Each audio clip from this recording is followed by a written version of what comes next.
بسم اللہ الرحمن الرحیم الرحمن علم القرآن۔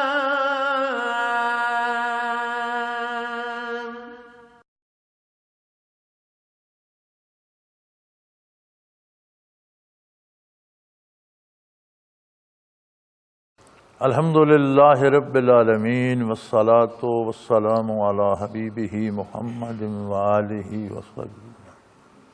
اعوذ باللہ من الشیطان الرجیم، بسم اللہ الرحمن الرحیم۔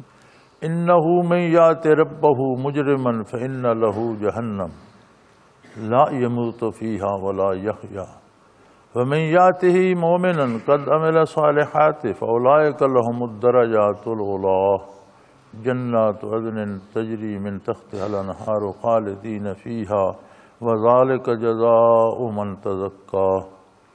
اللہم سبحانک لا علم لنا الا ما علمتنا انک انت العلیم الحکیم۔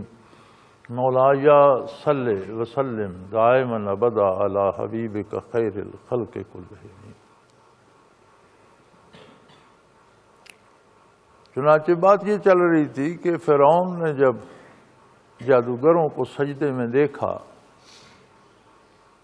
تو وہ تو بھڑک اٹھا، چونکہ یہ اس کا آخری سہارا تھے۔ اس کا خیال تھا یہ جیت جائیں گے تو یہ موسیٰ علیہ السلام کی شکست ہو جائے گی، لیکن اللہ اور اللہ کے رسول کو کون شکست دے سکتا؟ تو جادوگروں کو اللہ نے ہدایت دے دی۔ فرعون بھڑک اٹھا، مطلق العنان شہنشاہیت تھی، اس نے اتنا تکلف بھی نہیں کیا کہ انہیں گرفتار کیا جائے یا دربار میں پیش کیا جائے، وہیں سزا بھی اناؤنس کر دی۔ کہنے لگا بھئی میں یہ سمجھ گیا ہوں کہ یہ تمہارا استاد تھے موسیٰ علیہ السلام، تم آپس میں ملے ہوئے اور میرے ساتھ تم نے دھوکہ کیا ہے، تو میں تمہارے ایک طرف کے ہاتھ اور دوسری طرف کے پاؤں کٹوا دوں گا اور تمہیں کھجور کے بڑے بڑے تنوں کے ساتھ لٹکا دوں گا، پھر تمہیں سمجھ آئے گی کہ کون باقی رہنے والا ہے اور کون سخت عذاب دینے والا ہے۔ مفسرین کرام لکھتے ہیں کہ جادوگر جب سجدے میں گئے تو اللہ کریم نے ان پہ برزخ واضح کر دیا۔ انہوں نے جنت و دوزخ کو بھی دیکھا، انہوں نے قیامت کا منظر بھی دیکھا، انہوں نے نیکی بدی کے حساب و کتاب کو دیکھا، اعمال کو اور اعمال کے فیصلوں کو دیکھا۔ انہیں ایسا مشاہدہ نصیب ہوا کہ جب انہوں نے سر اٹھایا اور فرعون نے سزا کا اعلان کیا تو وہ کہنے لگے قالوا لن نؤثرك على ما جاءنا من البينات والذي فطرنا فاقض ما انت قاض۔ انہوں نے فرمایا جو کچھ ہم نے دیکھا ہے، جو اللہ نے حقائق ہم پہ واضح کیے ہیں، اس کے مقابلے میں تیری کیا حیثیت ہے؟ تو خود کافر ہے، کل کو اگر توبہ نصیب نہیں ہوگی، توبہ نہیں کرے گا تو کل کو خود عذاب میں گرفتار ہوگا، تیری حیثیت کیا ہے؟ ہاں وقتی طور پر اللہ نے تجھے دنیا میں اقتدار و اختیار دیا ہے، لہذا تو جو چاہتا ہے فیصلہ کر۔ اللہ نے تجھے اختیار دیا ہے تو اب اس میں ہم کیا کر سکتے ہیں؟ وہ مالک ہے، تو جو چاہتا ہے فیصلہ کر۔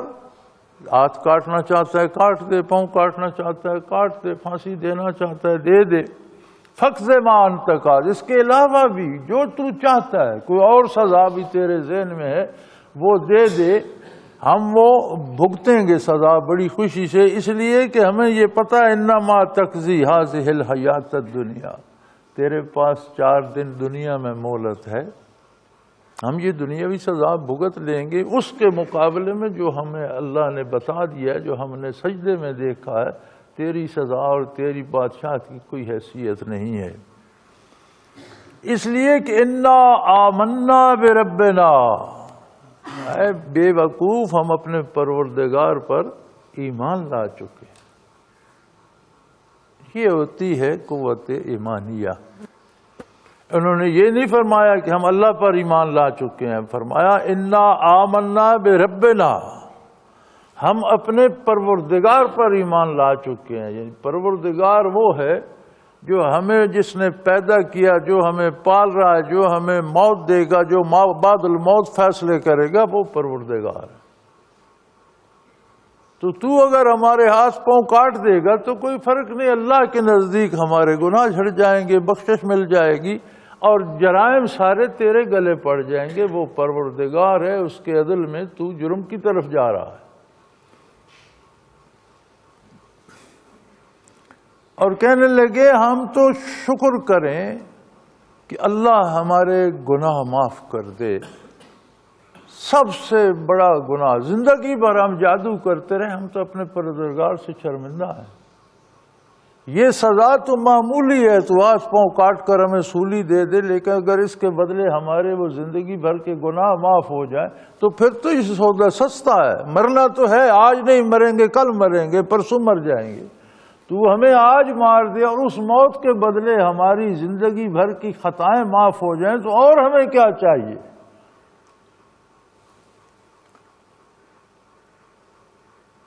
اور پھر سب سے بڑا جرم یہ، وما اکرہتنا علیہ من السحر، تیرے شاہی دبدبے اور تیرے حکم اور تیرے روب نے جو ہمیں مجبور کر دیا، اور ہم نے یہ جادو اللہ کے رسول کے مقابلے میں کیا۔ یہ تو اتنا بڑا جرم ہے کہ ہم تو لرز رہے ہیں، تو ہمارے ہاتھ پاؤں کاٹ، ہمیں سولی دے، اس کے بدلے یہ گناہ معاف ہو جائے تو سودا سستا ہے۔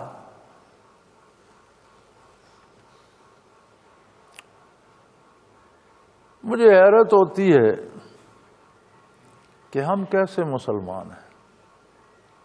یہ وہ لوگ ہیں جنہیں صبح کے سورج نے فرعون کے جادوگروں کے روپ میں دیکھا، جن کا اللہ پر ایمان نہیں تھا، رب العالمین کو جانتے نہیں تھے، اللہ کے رسول کو مانتے نہیں تھے، مقابلے کے لیے آئے۔ اسی دن کے ڈوبتے سورج نے انہیں موسیٰ کے شہداء میں دیکھا۔ موسیٰ علیہ السلام کے جانثاروں میں جو شہید ہوئے، ان شہداء میں ڈوبتے سورج نے انہیں دیکھا۔ فرق کیا پڑ گیا تھا؟ فرق یہ پڑ گیا تھا جو انہوں نے اعلان، انا آمنا بربنا، ہم نے اپنے پروردگار کو مان لیا ہے۔ ہمیں پیدا کرنے والا وہ ہے، ہمیں صحت دینے والا وہ ہے، ہمیں بیماری دینے والا وہ ہے، ہمیں فراخی دینے والا وہ ہے، ہم پر تنگی بھیجنے والا وہ ہے۔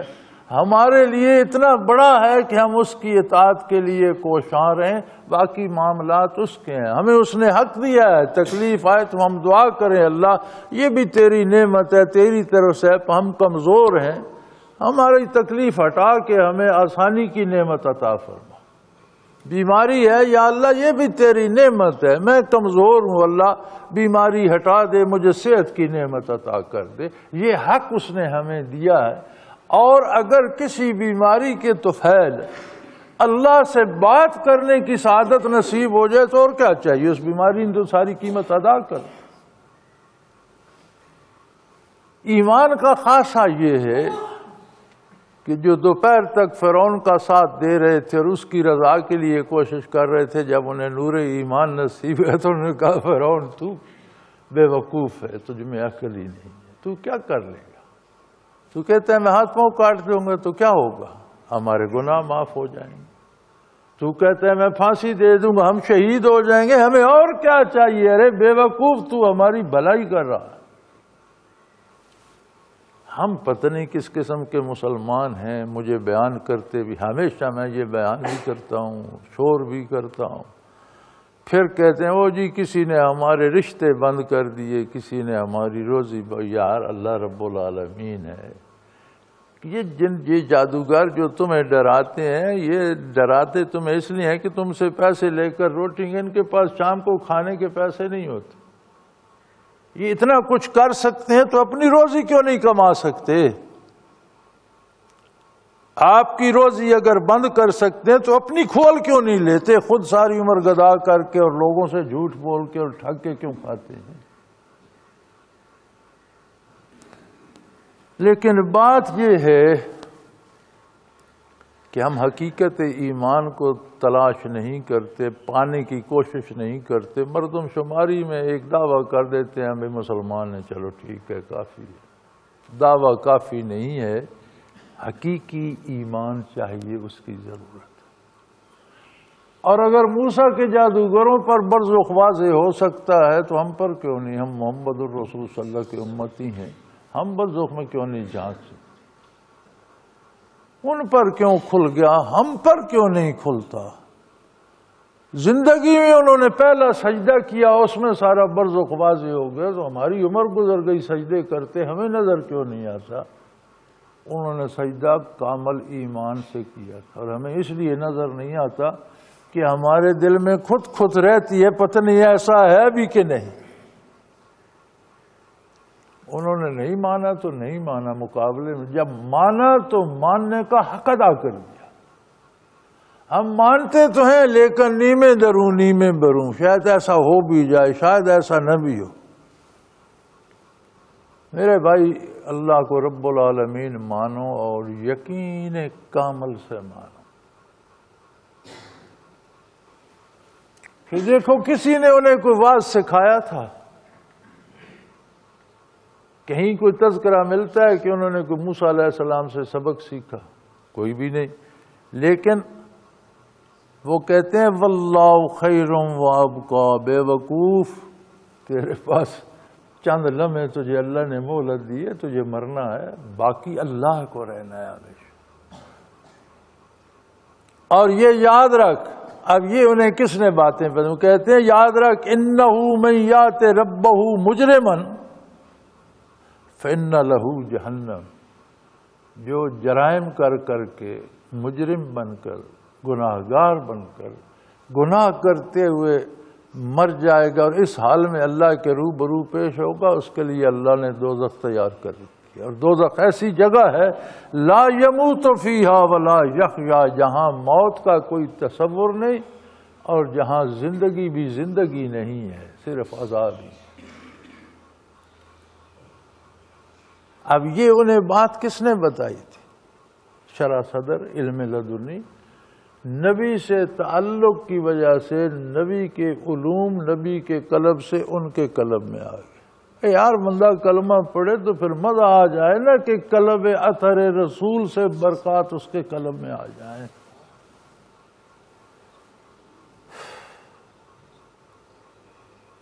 اور فرمایا وَمَن يَأْتِهِ مُؤْمِنًا وَقَدْ عَمِلَ صَالِحَاتٍ، جو ایمان کے ساتھ اللہ کے پاس آئے گا، اور ایمان کی دلیل یہ ہے کہ اس نے زندگی میں نیک عمل کیے ہوں گے، ایمان کے تقاضے کے مطابق اس کا کردار بھی ہوگا۔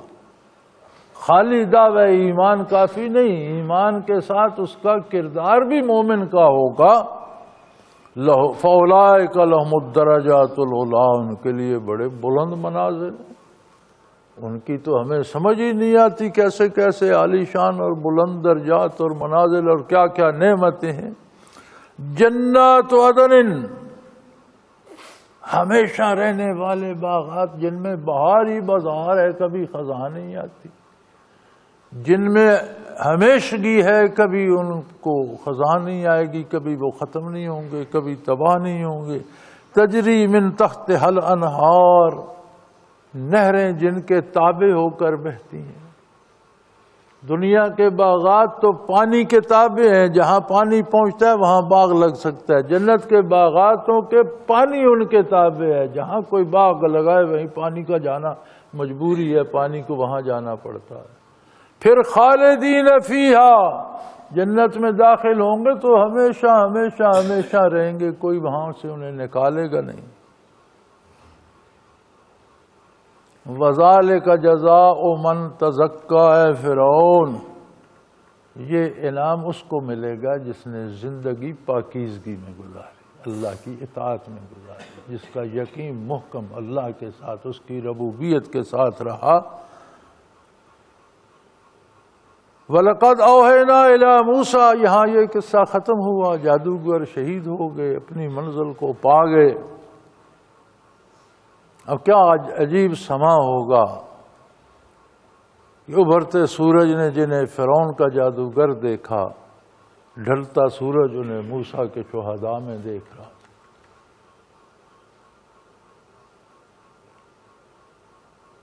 تو جب یہ قصہ تمام ہوا تو نبی اللہ کا جب مبعوث ہوتا ہے، یہ بڑی ضروری بات ہے اور یہ خوب سمجھنی چاہیے، اللہ کا نبی صرف چند عقائد لے کر نہیں آتا کہ عقیدہ یہ رکھو اور عبادت یہ کرو اور قصہ ختم ہو گیا، باقی جو جی چاہے کرو، ایسا نہیں ہوتا۔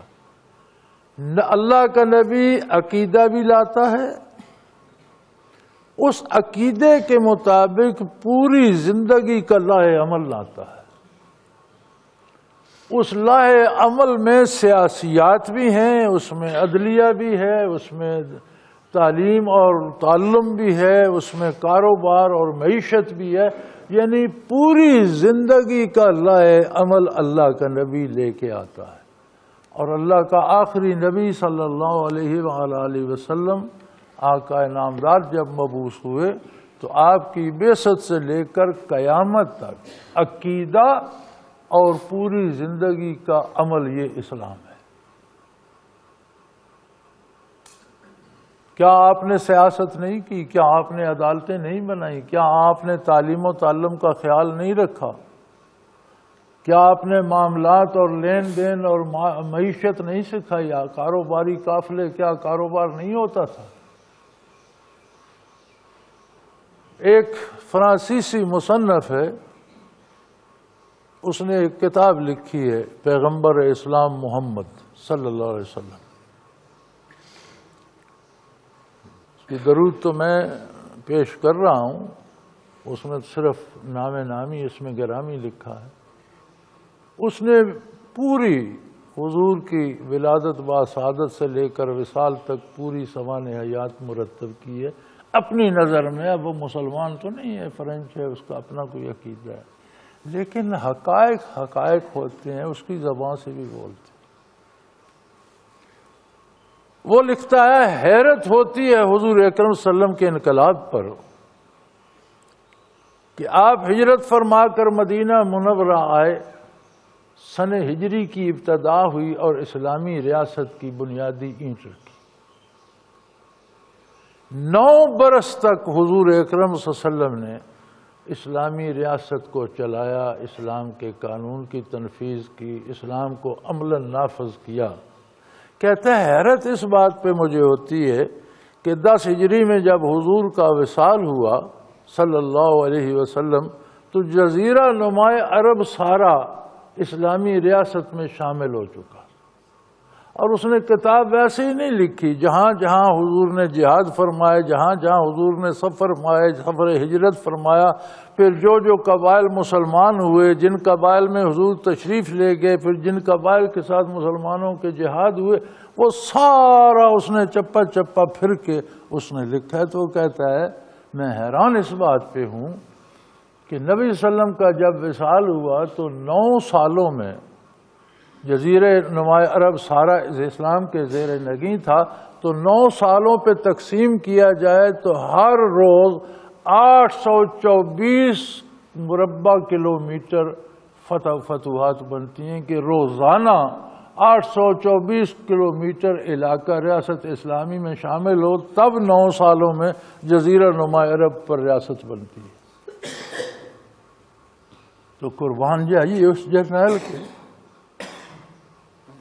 جس نے مدینے کی ایک بستی سے لے کر پورے جزیرہ نما عرب پر ریاست اسلام کی قائم کر دی، جس کا نظام اسلامی تھا، جس کی سیاست اسلامی تھی، جس کی تجارت اسلامی تھی، جس کا تعلیم و تعلم تعلیم کی طرف حضور کی توجہ کتنی تھی کہ بدر کے قیدیوں میں فرمایا جو فدیہ نہیں دے سکتے تو انہیں لکھنا پڑھنا آتا ہے تو مدینہ کے بچوں کو لکھنا پڑھنا سکھا دیں، یہی ان کا فدیہ ہے، انہیں آزاد کر دیا جائے۔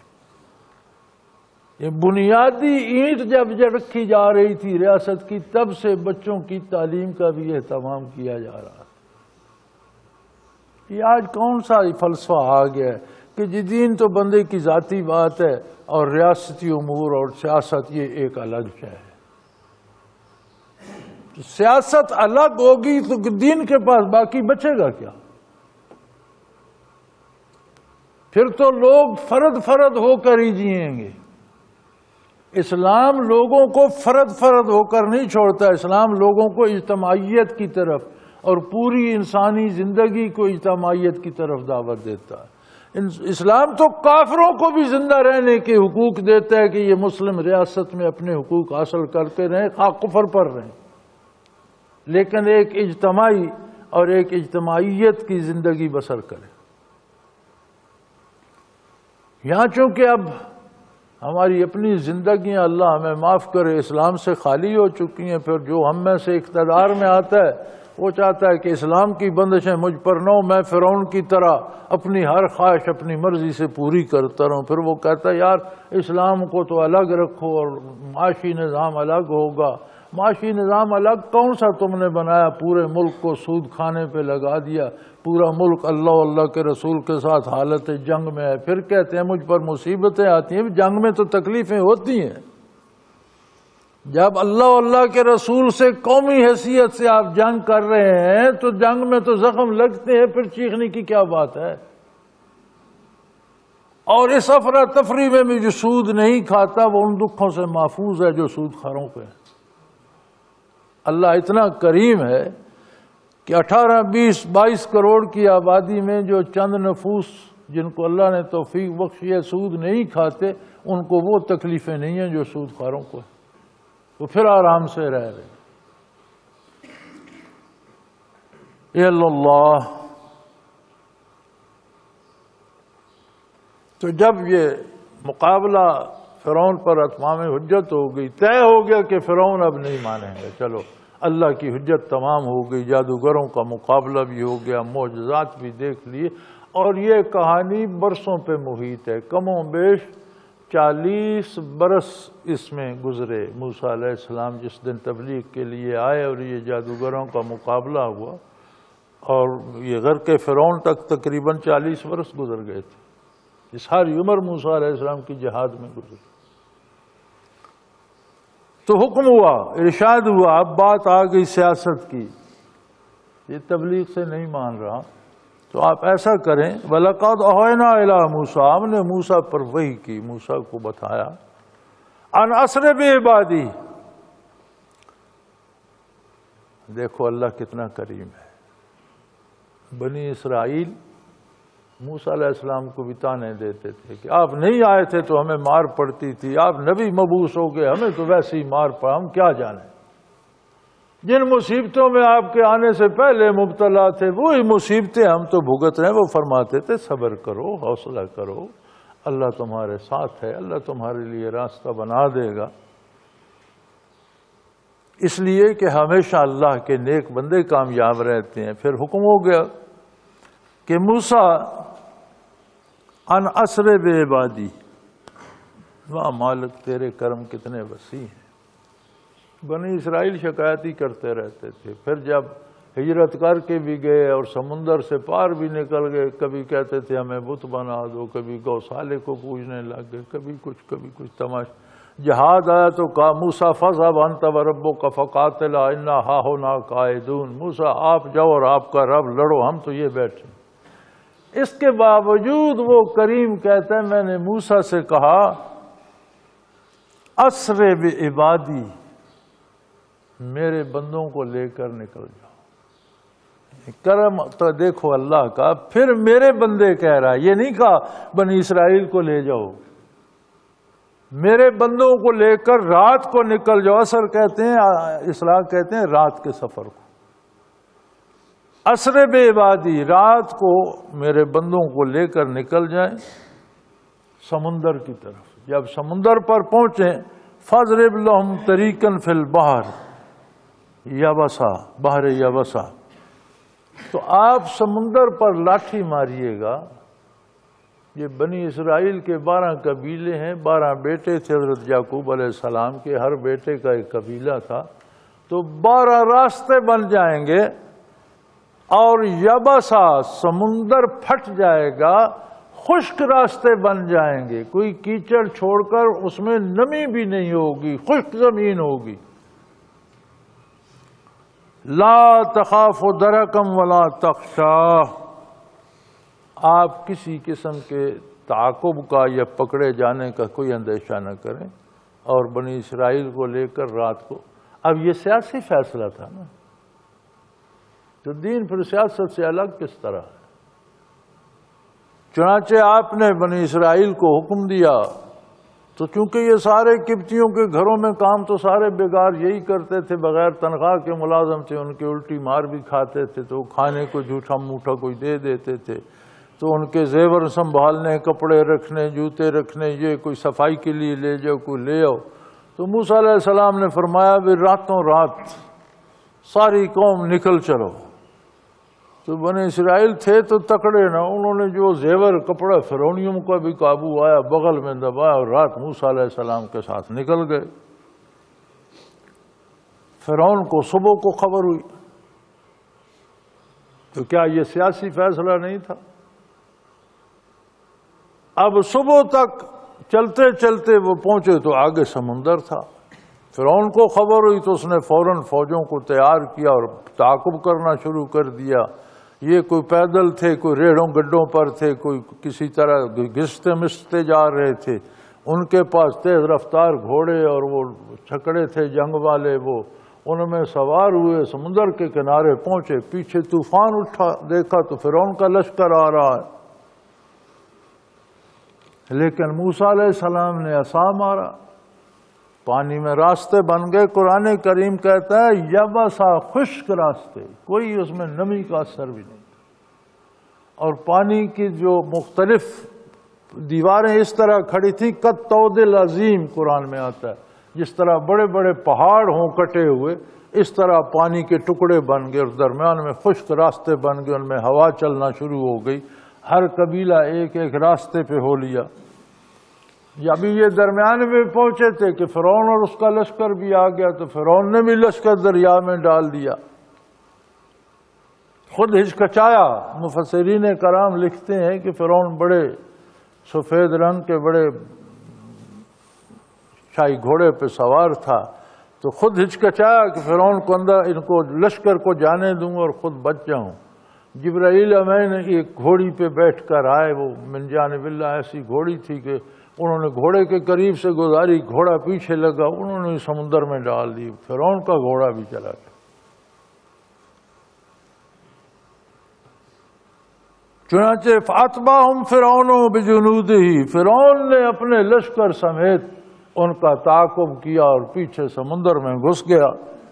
فغشیہم من الیم، بنی اسرائیل تو پار پہنچ گئے، جب وہ پار پہنچے فرعون درمیان میں تھا اور اس کا لشکر بھی، لہریں آپس میں مل گئے۔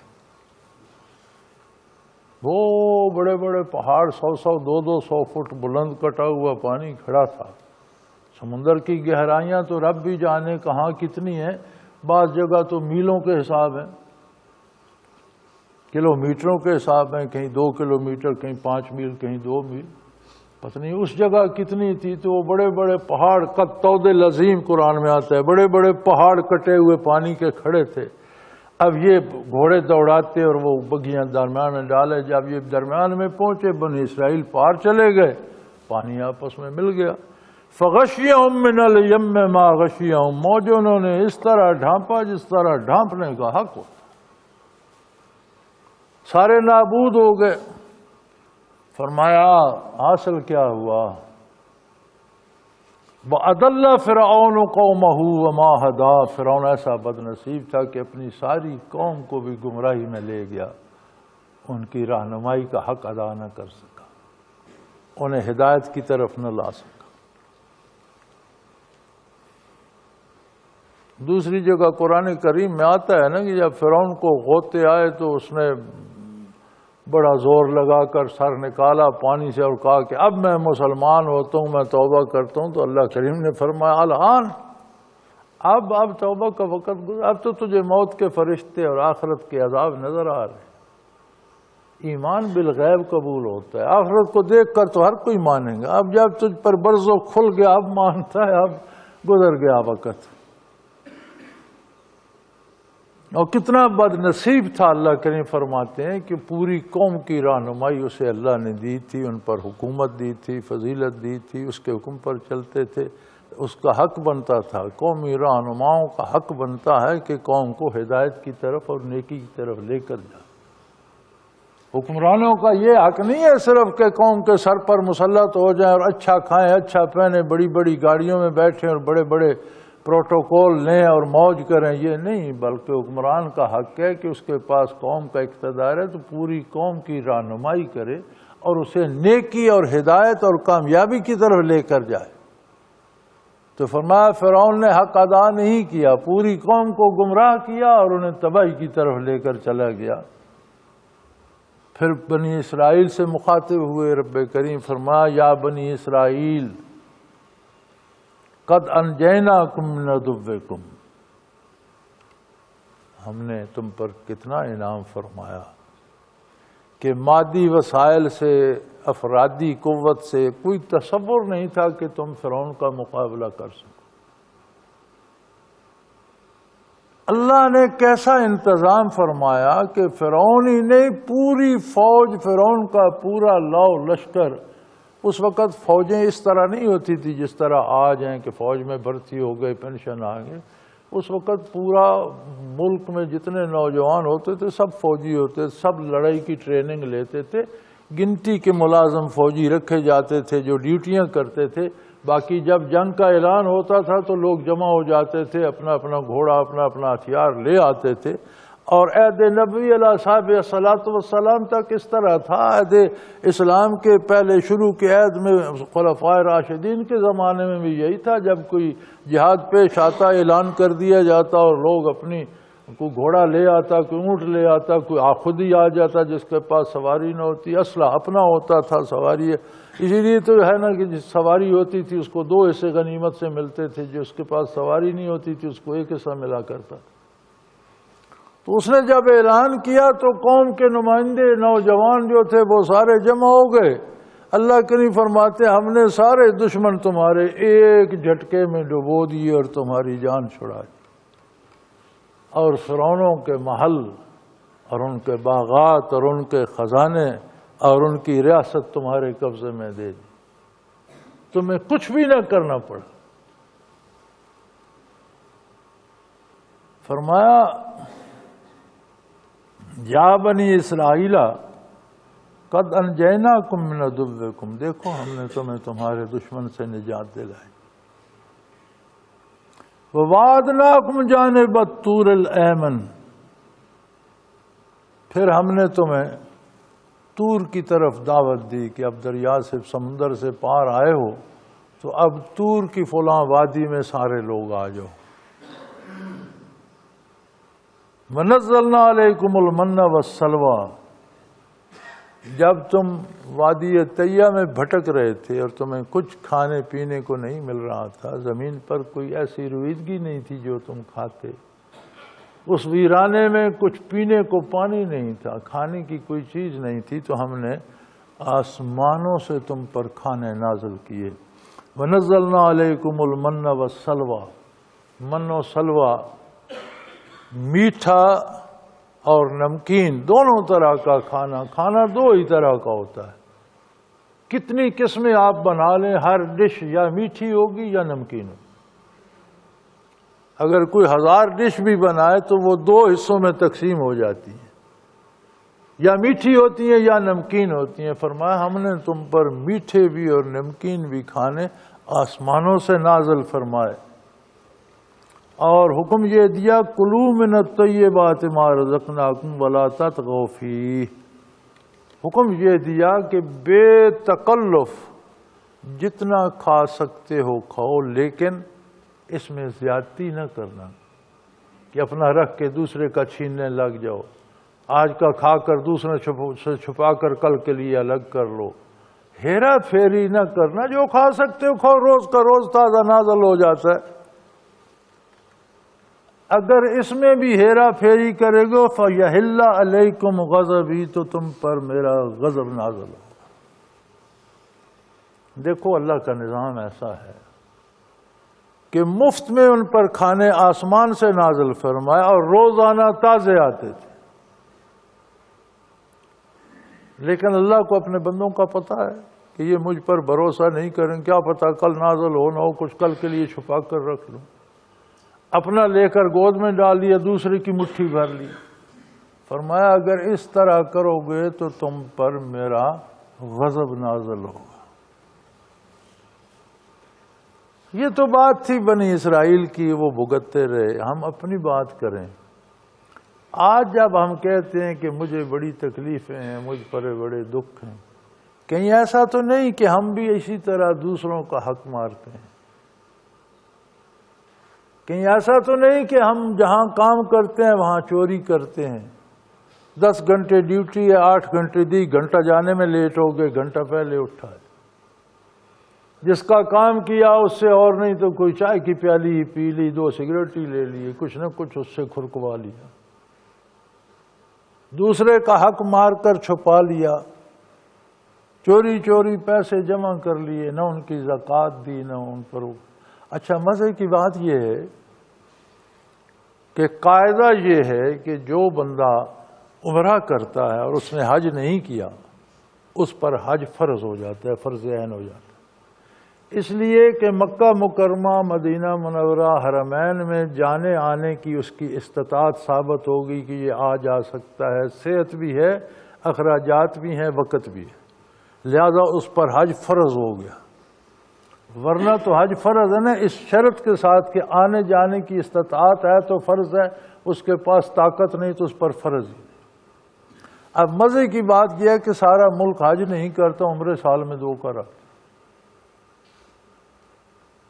تو پھر یہ اللہ کی اطاعت تو نہ ہوئی نا، یہ تو ذاتی شہرت سیر سپاٹا ہوا. اللہ کی اطاعت تو ہوتی تو پہلے حج کرتے، پھر اس کے بعد جتنی توفیق ہوتی عمر بھر عمرے کرتے رہتے، حج ادا ہو جاتا. پھر عمرہ تو فرض واجب نہیں ہے، ایک نفلی عبادت ہے، جب موقع ملے چلے جاؤ. اس میں تو تاریخوں کا، دنوں کی بھی کوئی قید نہیں، گرمی سردی کی بھی کوئی قید نہیں، جب موقع ملے جاؤ عمرے کراؤ. اور عمرہ تو اتنا ہی ہے کہ آپ مکہ مکرمہ پہنچے، آپ نے بیت اللہ کا طواف کیا اور صفا مروہ کی سعی کی، سر منڈایا اور احرام کھول دیا، عمرہ مکمل ہوا.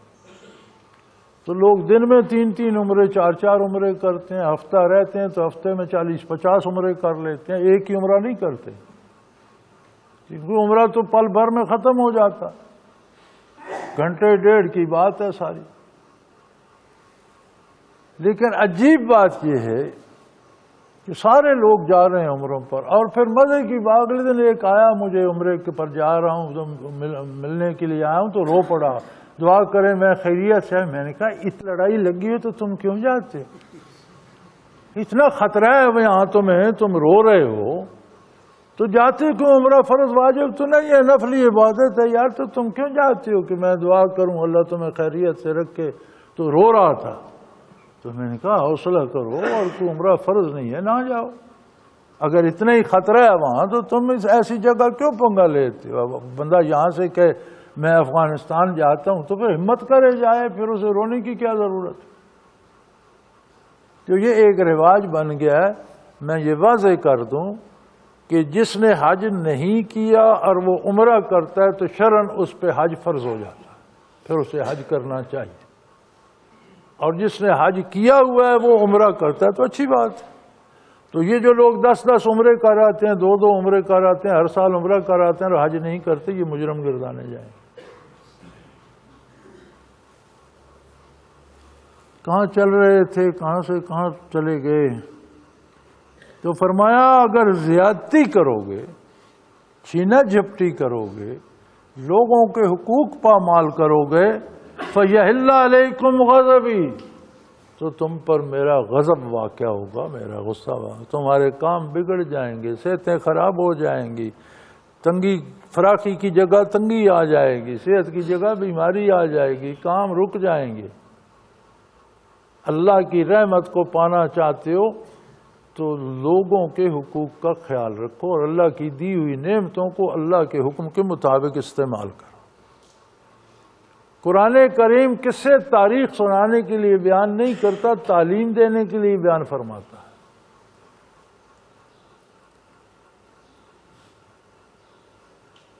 اور فرمایا وَمَنْ يَحْلِلْ عَلَيْهِ غَضَبِي فَقَدْ هَوَا، جس پر میرا غصہ وارد ہو گیا وہ سمجھو اڑن چھو ہو گیا، فقد ہوا، وہ گیا گزرا ہو گیا، اسے بھول جاؤ، اسے کوئی چھڑانے والا نہیں۔ جو غضب الہی کی لپیٹ میں آ گیا وہ ایک بگولے میں اڑ گیا، اب اس کی نہ کوئی نشانی ملے گی، نہ کہیں اس کی قبر بنے گی، نہ اس کو کوئی یاد کرے گا۔ اس لیے اللہ کے غضب سے بچو۔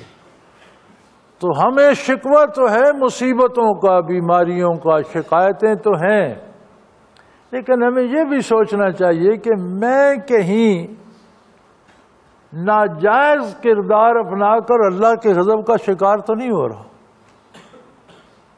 مصیبتیں نیک لوگوں پہ بھی آتی ہیں، انبیاء پہ بھی آتی ہیں۔ اللہ کے مقرب بندوں پہ جو مصیبتیں آتی ہیں وہ ترقی درجات کا سبب ہوتی ہیں۔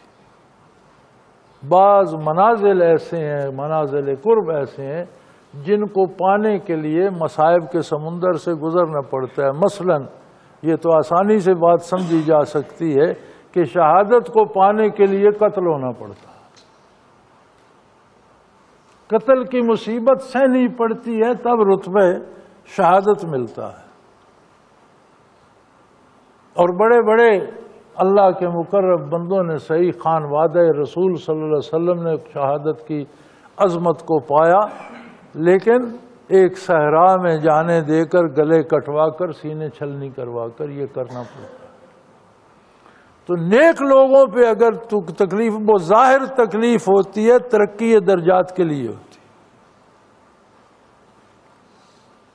عام مومن پہ جو مصیبت آتی ہے وہ تلافی مافات ہوتی ہے۔ عام مسلمان پہ حضور صلی اللہ علیہ وسلم نے فرمایا کہ مومن کے پاؤں میں اگر ذرا سا کانٹا بھی چبھ جائے تو اس کے کئی گناہ اس کے بدلے معاف کر دیے جاتے ہیں۔ کما قال رسول اللہ صلی اللہ علیہ وسلم، یہ مفہوم ہے حدیث کا کہ ذرا سا کانٹا چبھ جائے نا مومن کے پاؤں میں تو اس تکلیف کے بدلے بھی اللہ پاک اس کی بہت سی خطائیں معاف کر دیتا۔